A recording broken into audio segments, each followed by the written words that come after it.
My loving friends, welcome to the Learning English channel. Learn English easily in Bengali. I have discussed present indefinite tense and present continuous tense in my previous videos. কি বললাম বন্ধুরা যে এর আগের ভিডিওগুলোতে আমি present indefinite tense present continuous tense সম্পর্কে আলোচনা করেছি but now I want to discuss with you present perfect tense. What does present perfect tense mean? Present perfect tense means পুরাঘটিত বর্তমানকাল. If we want to remember, if we want to learn present perfect tense, we have to remember 4 questions.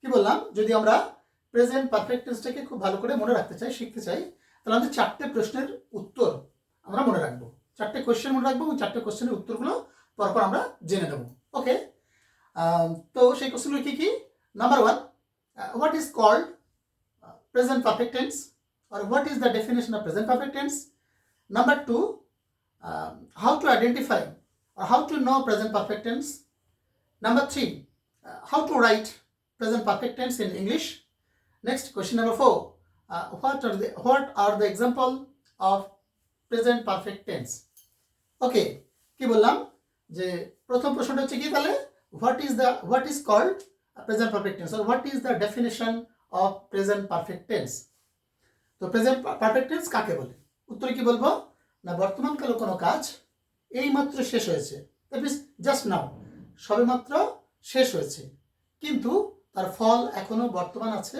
বোঝালে তার কালকে আমরা বলবো present perfect tense বা পুরাঘটিত বর্তমান কাল বোঝা গেল আই রিপিট ওয়ান্স अगेन কি বললাম যে বর্তমানকালে কোনো কাজ কিছু আগে শুরু হয়েছিল কিন্তু এইমাত্র শেষ হয়ে গেছে বর্তমানকালে কিছু আগে শুরু হয়েছিল কিন্তু এইমাত্র শেষ হয়ে গেছে কিন্তু ফল এখনো বর্তমান আছে বোঝালে তার কালকে আমরা বলবো প্রেজেন্ট পারফেক্ট টেন্স বা পুরাঘটিত বর্তমান কাল দু একটা এক্সাম্পল উদাহরণ দিলে তোমরা বুঝবার ব্যাপারটা যেমন যদি এরকম সহজ করে বলি যে আমরা প্রেজেন্ট ইনডিফিনিট টেন্স শিখিয়েছি কি বললাম আমরা প্রেজেন্ট ইনডিফিনিট টেন্স শিখিয়েছি এর মানে কি দাঁড়ালো যে প্রেজেন্ট ইনডিফিনিট টেন্স আমরা শিখেছি আমাদের মেমোরিতে আছে আমরা সেখানে ভুলিনি শেখা হয়ে গেছে বাট এখন আমাদের স্মৃতিতে আমাদের মনে আছে আমরা এখন কেউ যদি প্রশ্ন করে তাহলে উত্তর বলতে পারবো ওকে যেমন আমি ভাত খাইয়াছি তুমি ভাত খাইয়াছো সে ভাত খাইয়াছে তাই যে বললাম আমি ভাত খাইয়াছি इसका मतलब क्या যে আমি ভাত খেয়েছি মানে খাওয়া কাজ সম্পূর্ণ হয়ে গিয়েছে বর্তমানকালে বাট এখনো আমার পেটের মধ্যে আছে মানে এখনো বর্তমান আছে ফল ওকে এরকম যেমন সে একটা কবিতা লিখিয়াছে এর মানে কি তার কবিতা লেখা কাজটা শেষ হয়ে গেছে কিন্তু সেই কবিতাটা তার এখনো কাছে আছে বা বর্তমান আছে তো এরকম আমি শিখিয়াছি তুমি শিখিয়াছো সে শিখিয়াছে আমি লিখিয়াছি তুমি লিখিয়াছো সে লিখিয়াছে আমি পড়িয়াছি তুমি পড়িয়াছো সে পড়িয়াছে আমি খাইয়াছি তুমি খাইয়াছো সে খাইয়াছে এরকম বোঝালেই আমরা তার কালকে বলবো কি প্রেজেন্ট পারফেক্ট টেন্স বা পুরাঘটিত বর্তমানকাল ওকে তাহলে সংজ্ঞাটা মনে রাখবো বর্তমানকালে কোনো কাজ এইমাত্র শেষ হয়েছে কিন্তু ফল এখনো বর্তমান আছে বোঝালে তাকে আমরা বলবো প্রেজেন্ট পারফেক্ট টেন্স বা পুরাঘটিত বর্তমান কাল ওকে তাহলে আমরা প্রথম কোশ্চেন উত্তর পেয়ে গেলাম now what is the second question দ্বিতীয় প্রশ্নটা কি ছিল যে how to identify how to know present perfect tense in Bengali কোন একটা বাংলা বাক্য লেখা আছে যে বাক্যটা দেখে আমরা বুঝবো কি দেখে বুঝবো যে বাক্যটা প্রেজেন্ট পারফেক্ট টেন্সে লেখা আছে খুব সহজ যে প্রেজেন্ট পারফেক্ট টেন্সে যে বাক্য লেখা থাকবে সেই বাংলা বাক্যের ক্রিয়াপদের শেষে যদি আছি আছো আছে থাকে তাহলেই বুঝবো বাক্যটা প্রেজেন্ট পারফেক্ট টেন্সে আছে অর্থাৎ প্রেজেন্ট পারফেক্ট টেন্স মানে হচ্ছে বাংলা বাক্যের ক্রিয়াপদের শেষে আছি আছে অথবা আছো থাকবে বুঝা গেছে যেমন আমি খাইয়াছি তুমি খাইয়াছো সে খাইয়াছে আমি শিখিয়াছি তুমি শিখিয়াছো সে শিখিয়াছে আমি পড়িয়াছি তুমি পড়িয়াছো সে পড়িয়াছে আমি লিখিয়াছি তুমি লিখিয়াছো সে লিখিয়াছে ওকে সো প্রত্যেকটা ক্রিয়াপদের সাথে দেখো আছি আছো আছে থাকবে তো আছি আছো আছে এদের মধ্যে যে কোনো একটি থাকলেই আমরা বুঝে নেব যে বাক্যটা প্রেজেন্ট পারফেক্ট টেন্সে আছে ওকে আর যদি আমরা বাংলা চিনতে পারি আইডেন্টিফাই করতে পারি শনাক্ত করতে পারি তাহলে আমরা সেটাকে অনায়াসে ইংলিশে লেখার নিয়ম অনুযায়ী লিখে ফেলবো ওকে সো কোয়েশ্চেন 2 বলে ফেললাম নেক্সট নাম্বার কোয়েশ্চেন নাম্বার 3 কি বললাম how to right present perfect tense in English. একটা বাংলা বাক্য আছে, সেটাকে আমরা ইংলিশে ট্রান্সলেট করবো প্রেজেন্ট পারফেক্ট টেন্সে। তো কিভাবে লিখবো? What is the rules of writing present perfect tense? অর্থাৎ প্রেজেন্ট পারফেক্ট টেন্স লেখার নিয়মটা কি, রীতিটি কি, উপায়টা কি?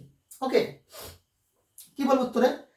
যে subject plus have or has plus past participle form of main verb plus object plus remaining.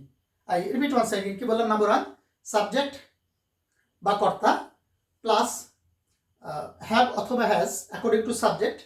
Number 3 কি বললাম? past participle form of main verb. Number 4 object. Number 5 remaining বা অবশিষ্ট। ওকে, নাও আমি ব্ল্যাকবোর্ডে লিখে রেখেছি, বোর্ডে লিখে রেখেছি এই জন্য যাতে সংক্ষেপে ভিডিওটা করা যায় এবং তোমাদের বুঝতে সুবিধা হয়। কি বললাম যে লেখার নিয়মটা কীরকম? নাম্বার 1 সাবজেক্ট বা কর্তা প্লাস হ্যাভ অথবা হ্যাজ। তাহলে প্রথমে সাবজেক্ট লিখবো, তারপরে হ্যাভ এবং হ্যাজের মধ্যে যে কোনো একটি লিখবো। Next past participle form of main verb. Okay, অর্থাৎ মূল ক্রিয়া বা প্রধান ক্রিয়ার পাস্ট পার্টিসিপল ফর্ম লিখবো।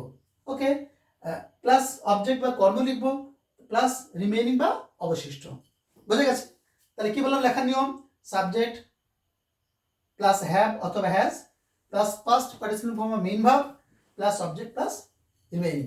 ওকে, তাহলে এইটা যদি আমাদের মনে থাকে তাহলে যে কোনো বাক্যকে বাংলা লেখার যে প্রেজেন্ট পারফেক্ট টেন্স সেটার সাথে সাথে আমরা এই নিয়ম অনুযায়ী ইংলিশে ট্রান্সলেট করে দিতে পারবো। ওকে, যেমন একটু আমি যেটা বলছিলাম যে সে একটি কবিতা লিখিয়াছে, তাহলে সে একটি কবিতা লিখিয়াছে। প্রশ্ন হচ্ছে কে কবিতা লিখেছে? সে সাবজেক্ট। তাহলে সে বসাবো, হি বসাবো, হি মানে সে। তাহলে হির পরে কি বসে? হ্যাজ বসে। তাহলে হি হ্যাজ। রাইট মানে লেখা, রাইট রোট রিটেন। তাহলে হি হ্যাজ রিটেন কি লিখেছে? একটা কবিতা, a poem. He has written a poem. Okay, যেমন আমরা খেলাটি জিতিয়াছি, আমরা খেলাটি জিতিয়াছি। কি বললাম এখানে? কারা খেলা জিতিয়াছে? আমরা। তো আমরা ইংরেজি কি? উই। উইটা হচ্ছে কি? সাবজেক্ট। সাবজেক্ট লিখলাম উই।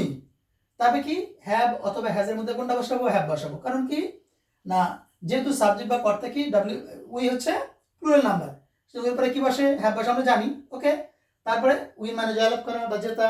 উইনের পাস্ট প্রেজেন্ট কি? Win, won, won. সেখানে কি লিখেছি? অন। তাহলে উই হ্যাভ অন কি জিতেছি? কর্ম হচ্ছে কি? দ্য ম্যাচ, খেলাটি। তাহলে কি লিখলাম? We have on the match. এখানে রিমেইনিং বা অবশিষ্ট নেই, সেজন্য লিখিনি। তাহলে কর্তা লিখলাম, তারপরে হ্যাভ লিখলাম, তারপরে উইনের পাস্ট পার্টিসিপল ফর্ম লিখলাম অন, তারপর অবজেক্ট লিখলাম দ্য ম্যাচ। ওকে, ঠিক একরকম ভাবে বিড়ালটি একটি ইঁদুর ধরিয়াছে। কি বললাম? বিড়ালটি একটি ইঁদুর ধরিয়াছে। কে ধরিয়াছে? বিড়ালটি। তাহলে সাবজেক্ট কি?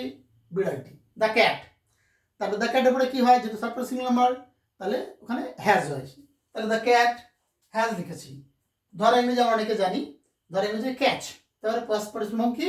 না ক্যাচ, কট, কট। তাহলে দ্য ক্যাট হ্যাজ কট কি ধরিয়াছে? একটি ইঁদুর, আর র্যাট। ওকে, তাহলে সাবজেক্ট কি হলো এখানে? The cat. কি লিখলাম এখানে? হ্যাজ লিখলাম। সাবজেক্ট যেহেতু থার্ড পারসন সিঙ্গুলার নাম্বার, তাহলে দ্য ক্যাট হ্যাজ। ধরা ইংরেজি ক্যাচ, তার পাস্ট কি? কট। ক্যাট, ক্যাচ, কট, কট। কি ধরিয়াছে? অবজেক্ট হচ্ছে একটি ইঁদুর, এ র্যাট। ক্লিয়ার? তারপর বললাম কি যে সে একটা চিঠি লিখিয়েছে। কে লিখিয়েছে? সে লিখিয়েছে। সাবজেক্ট কি? হি। এরপরে কি বসে? হ্যাজ বসে, কেননা হি হচ্ছে থার্ড পারসন সিঙ্গুলার নাম্বার, প্রথম পুরুষ এবং একবচন। ওকে, তাহলে হি হ্যাজ। লেখা ইংরেজি আমরা সবাই জানি রাইট, তার পাস্ট পার্টিসিপল ফর্ম হচ্ছে রাইট, রোট, রিটেন, রিটেন। তাহলে হি হ্যাজ রিটেন কি লিখিয়েছে? একটি চিঠি, a letter. So he has written a letter. Okay, যেমন আমি একটা হরিণ দেখিয়েছি। কে দেখিয়েছে? আমি। তাহলে সাবজেক্ট কি? আই। ওকে, তারপরে আই পরে কি বসে? হ্যাভ বসে, যেহেতু ফার্স্ট পারসন উত্তম পুরুষ। তারপরে দেখা ইংরেজি সি, তার পাস্ট পার্টিসিপল ফর্ম কি? See, saw, seen. তাহলে I have seen a deer, object একটি হরিণ। I have seen a deer, আমি একটা হরিণ দেখিয়াছি। তো এরকমভাবে যদি আমরা পাস্ট পারফেক্ট টেন্স লেখার নিয়ম অনুযায়ী প্রত্যেকটা বাক্যকে লিখি, তাহলে ঠিকঠাক প্রেজেন্ট পারফেক্ট টেন্সের বাক্যগুলো ইংলিশে আমরা ট্রান্সলেট করতে পারবো বা লিখতে পারবো। সুতরাং 4টি প্রশ্নের উত্তর আমরা মনে রাখার চেষ্টা করব যদি if we want to learn present perfect tense, if we want to make sentence in English in case of present perfect tense. ওকে, তো এখানে আমরা তাহলে প্রেজেন্ট পারফেক্ট টেন্সের সম্পর্কে আলোচনা করলাম। তোমরা এটা বারবার শুনবে, প্র্যাকটিস করবে, যাতে আমাদের এটা মনে থাকে ঠিকঠাক। তো if you like to learn English very well, you can follow my channel, Learning English channel, and if you like it, you can subscribe, like and share with your friends. Okay.